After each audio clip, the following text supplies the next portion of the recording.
the struggle of being a black man in America, in corporate America, and being blatantly disrespected to your face and not being able to respond in the way that helped you survive in the streets that you came up in. Facts. I just went through some crazy shit at work, coworkers talking reckless, and my first instinct was to slap the shit out of them, which I don't want to lose my job. I got bills. But luckily I'm able to survive in both realms. So I eloquently crafted an email to HR supervisors. But just that frustration, like my like, I don't understand why the fuck we always gotta go, like, I don't know, man. I might not even post this. Yeah, I dealt with similar stuff, bro. Like, I used to be in banking, right? I used to work in banking with, dreads and all, locks and all, dreads, whatever they call them. And there was some angle, I dealt with this too. I did not understand the racism there, bro. Like, I was like the first black person there. I was a teller. I was like the first black teller. And everybody else was white or Hispanic. Hispanics were cool. I didn't understand why the white people were so racist there, bro. Like, I'm like, we all got the same job. We all got the same position. And they had this thing there where you could actually personally message other people and like IM each other. They would IM each other about me. And then what happened is, because the main manager was a minority and she was Puerto Rican, she hired more black people to be tellers along with me. So we had 2 more blacks that came, and I realized they started to become a separation between the blacks and the whites. And not because we wanted to be separated. We actually felt like, oh yeah, y'all cool. I mean, I talked to these black people, like we felt like, oh y'all cool, like we good. We found out that they was talking about us behind their back, and they were saying slick remarks and stuff and trying to belittle us, and it's like, why do white people do that? Why do y'all do that?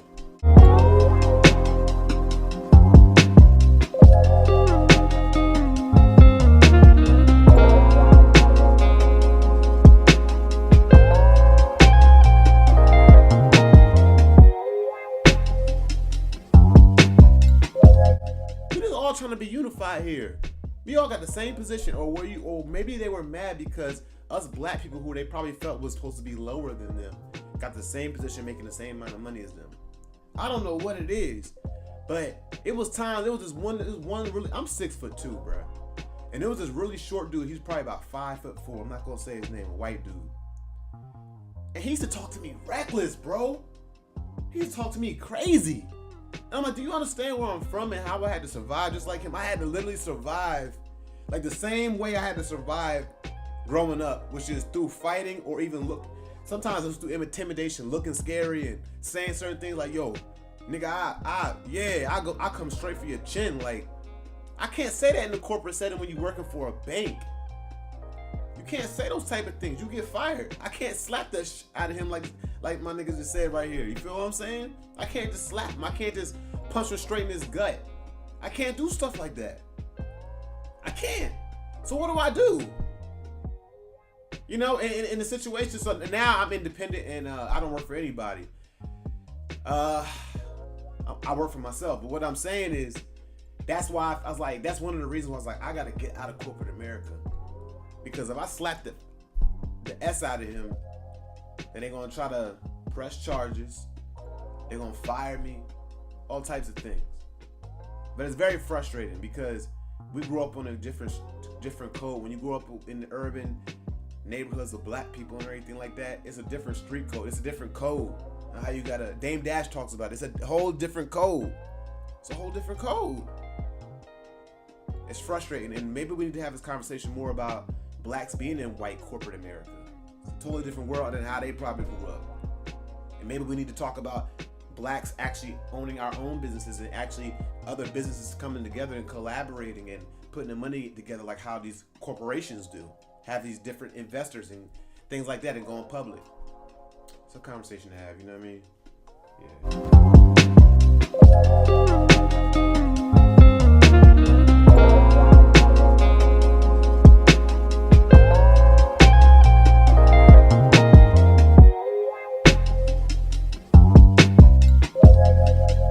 talk to you brothers right quick, man. It's a real quick conversation, man. I was at work today thinking to myself, man, that I had to just put this out there, man, for all my brothers to know, you know, even for the young brothers to know, you know, for all the black men to know, man. Check this out, man. So, you know, in this climate, in this environment, man, as a black man, you're gonna have to work for yourself, bro. If you're gonna want to be any kind of man, you want to have any kind of values and guidelines and boundaries and all kind of shit like that, man, you got to have your own thing going on, man. I don't care if you're a plumber, a painter, an electrician, a welder, a lawyer, a doctor, a pharmacist, whatever you are, man, you need to have a faction of that shit dedicated to yourself where you work to do your own thing. And you know what, man? Unfortunately for everybody, because everybody can't go, and we know this, man. Everybody better make it, right? So with that being said, man, everybody ain't gonna make the big bucks. You know what I'm saying? I mean, when you hear everybody talk about 6 figures this, 6 figures that, you know what I'm saying? And if you ever made 6 figures before, you know that ain't really no whole bunch of money, bro. You know what I'm saying? That shit just kind of like, that kind of get you in the bottom of the next level. Because you got, you know, boys out here, you know, $250,000, $350,000, $400,000. You got people making money out here, man. Now, it ain't a bunch of people, but you got folks that make bread.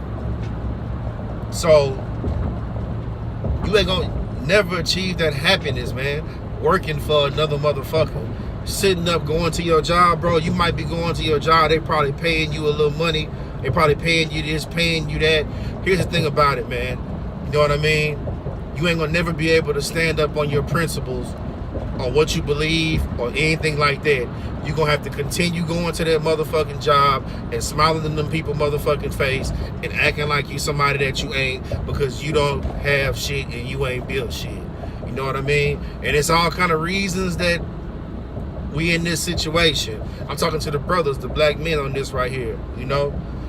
A lot of times, man, you know, our fathers, for whatever reason, they didn't have anything or any kind of game to put us on. Our thing was, you know, go to the plant, you know what I mean? Go work on the railroad, you know what I mean? Go work in oil and gas, you know what I'm saying? And if you ever done worked in any of them industries, construction and shit like that, right? You know how disrespectful and racist motherfuckers could be. You know what I mean? In those particular industries. And we also know, you know, who run those industries, right? Because it definitely ain't us. Not saying that you can't jump into construction, you can't have something in oil and gas, like I said earlier, that's your own shit, right? And you make your own money, bro. You feel me? And you work for yourself, and there's a satisfaction in that, right? And man, you know, I really didn't get into this mindset until like my mid-30s, man. You know what I mean? Where it was just like, you know, you go to work, you understand your supervisor say some fly ass, some slick ass shit to you. What you gonna do? You feel me? Your rent due on the 1st. You dig? Your truck note due. You might got $10,000, $15,000 saved up. That shit ain't gonna last long, right? You ain't gonna have that shit long, bro. You gonna blow through that money. Anybody ever had $20,000, $30,000, $40,000 saved up, bro? They know for sure. 60, 70, all that money don't last long, especially when you ain't got bread coming in, bro. You got bread going out, nothing coming in. You go through that money faster than a motherfucker, man. You know what I mean? So it's like, you might as well be content in your day-to-day life and what you doing, bro, and be happy at what you doing. And then, you know what I mean, the money gonna come along with that, bro.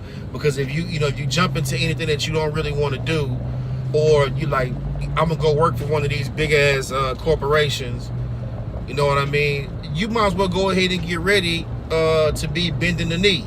And you need to understand that you know, black men don't have a big presence in these corporations, and there's a reason, man. You know what I'm saying? It's a reason for that. That's a whole other damn video. You know what I mean? But as far as for black men, man, just letting y'all know, like, You gotta own your own shit. You have to own your own shit, man. That's just it. You know what I'm saying? You're a barber. You need to be having your own, your own suite, doing your own thing. You a truck driver for the truck driving brothers. You need to have your own truck. You know what I'm saying? You a painter, electrician, a goddamn litigator, an overwriter, an estimator, whatever you are, man. You try to find your own little niche, your own little lane, and work for yourself, man. Because when you out here in these streets and you working for these people, bro, you know what I'm saying? You can't come out here and work for. You can't come out here and thrive in their corporations without having to bend the knee. They're gonna make you capitulate. You're gonna have to bend the knee. You're gonna have to. There is no way around it. There is no way around it. You know what I'm saying? And the best way to get into these things and still be able to keep your respect and have your dignity and all of that is to have your own shit, man. You gotta have your own shit. And that's what we doing now, man, you know? So I was just thinking about this, man. I want to just drop that on y'all right quick, man. You know what I mean? Anytime brothers work in this society and this climate and this culture, bro, black men, get ready for motherfuckers to be testing you and all kind of weird shit to be going on at the job. You know what I mean? Whether you cold or not, you might be cold in the motherfucker at your skill. Motherfuckers gonna still be coming for you, bro. You know what I mean? So it's a constant grind. So, we want that money, but we also want peace of mind. You know what I mean? So we got to find that fine line that give us both.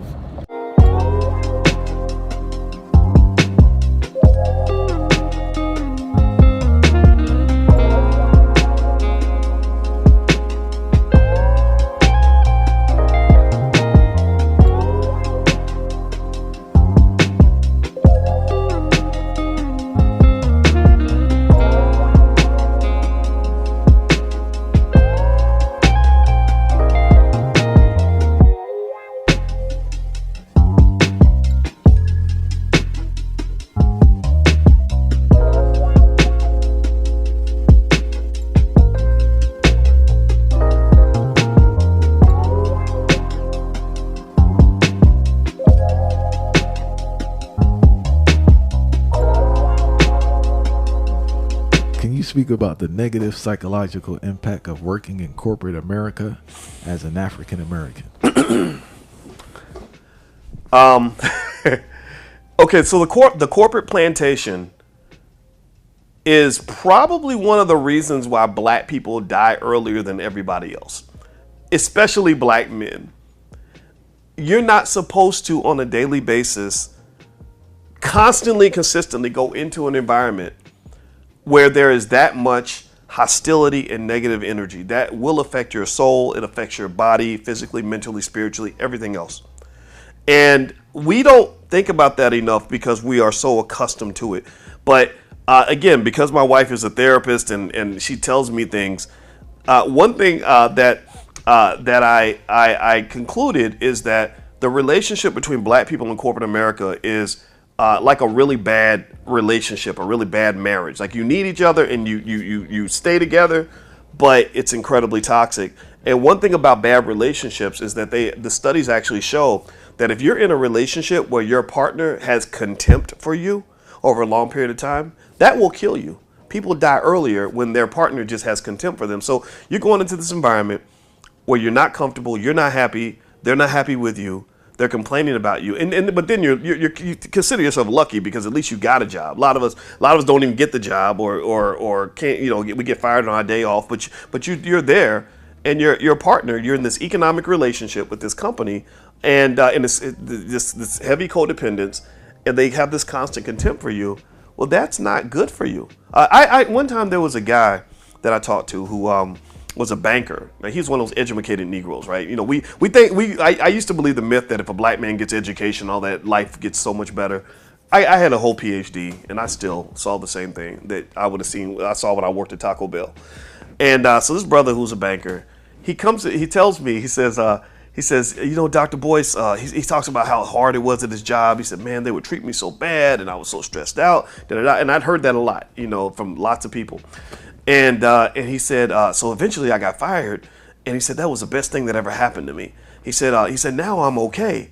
And I said, you are? I said, so really, tell me about that. So he said, well, let me show you. And he went upstairs and he came down with this big old bucket of pills. He had to take about 8 different types of pills just to maintain his mental health. And I said, wow. And I remember when I saw that big bucket of pills, I said, I don't want to ever be in this situation, because the stress from his job had harmed him psychologically to the point where he said, I was literally emasculated. He said, my testosterone had dropped to the level of almost like a woman. He said, I couldn't get it up for my wife. I was sleeping all day, and I said, wow, so they really emasculated him. Like, and this is what happens all throughout this country. So the rule I have for all black people, this is very basic. Every black child in America needs to learn how to start a business by the age of 12, as an emergency strategy in case they get sick of the corporate plantation and they want to have options. This is not just important for your own mental and physical health, but it's also important for your family. If that job doesn't want you anymore, and then you suddenly believe you're worthless and you're not productive for the family anymore, well, now your children suffer. So I say to people, look, if you don't want to do it for yourself, at least do it for your damn kids. Because you can't tell your 5-year-old son, well, son, we can't eat today because the white man ain't hiring. How's he going to look up to you and admire you if you're talking like that? How's your woman going to respect you as a black man when you're talking about, well, the reason I can't feed you is because that man won't take care of me? Well, she don't want to be with you. She going to want to be with him. She going to want to go to the source. She'll cut out the middleman. So I just think that black people, period, but really black men, I don't think any black man with any level of intelligence should be spending his whole life just working for other people. I don't think that. I think that as black men, it is absolutely essential that we learn how to build things and create things of our own, because I don't think we're welcome in those other institutions. It's a tricky situation, right? I hear what you're saying, but it's unrealistic due to the climate that we're in, right? Now, we do encourage more brothers to go out and do their thing, and that's what we hope for. But the average person can't even function on a regular job, better yet, be independent and do that. It's just the reality of it. No disrespect to people, right? I think we need to have more institutions and more support systems to train and teach people, to encourage them, to give them the courage and confidence that they need.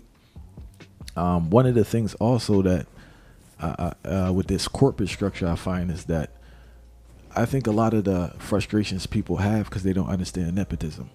And they don't understand it's not their system. So for instance, I think when you going understanding the system, you can minimize the stress despite it being in a wrong, effed up situation, right? Yeah. And that's what I mean by that.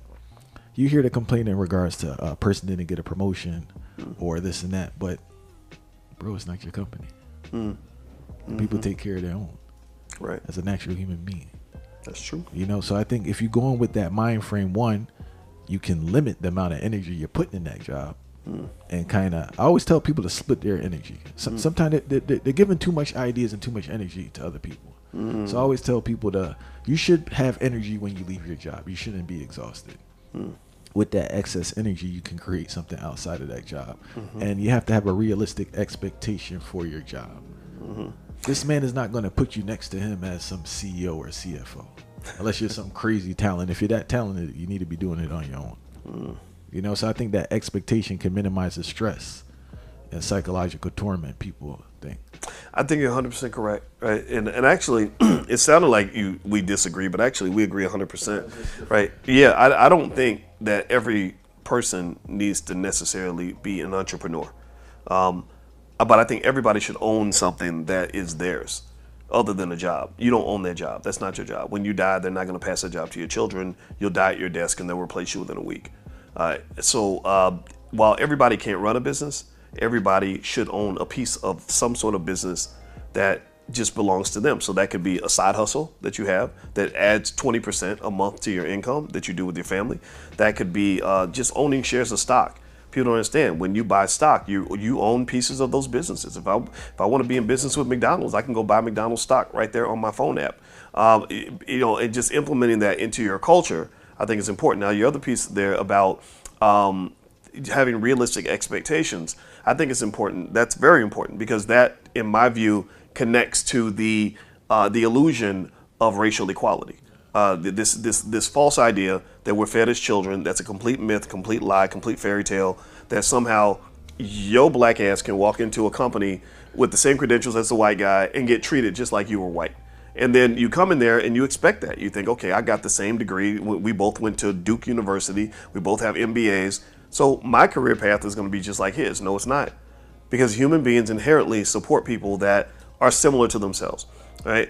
So for example, you're not going to come into a business that I run as somebody that I can't relate to, who's not in my family, who's not in my culture, and really think that you're really just going to blend in and get the same opportunities I might give my kids. That is an absolute fantasy, right? So ultimately, I think that those realistic expectations and understanding that, sure, you can connect it to racism, but not in the way that you think. Some people say, oh, they're racist because they did this to me, did that to me. No, there's racism still there. It's just not, but that's not it. What you're seeing there is nepotism or favoritism or just the fact that we like similar people.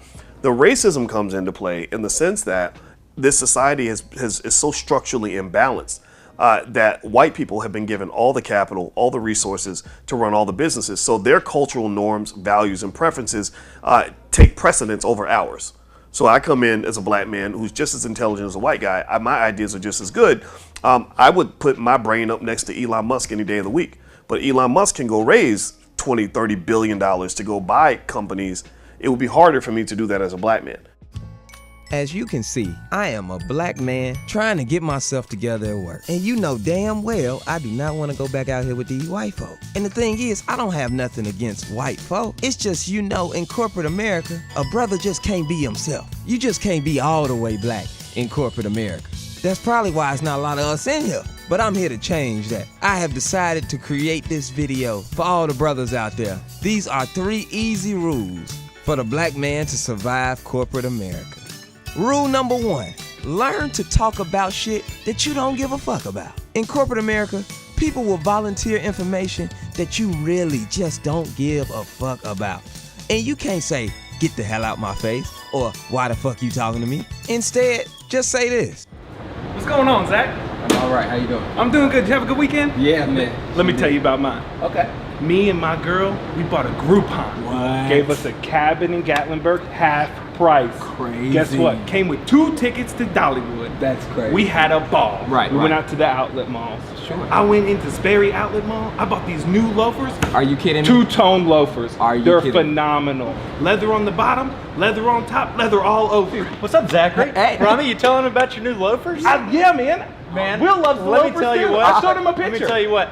I liked them so much. I went out and got myself some excellent arch support. I've got these wow. flat feet. Yeah. Not much arch. I got some bunions. Rule number 2, you and the other black dude that works there, y'all can be cool, but don't just be too cool. You can't be in the break room like this. Shout out! What up? My dog. Last weekend. Hey! I can't breathe.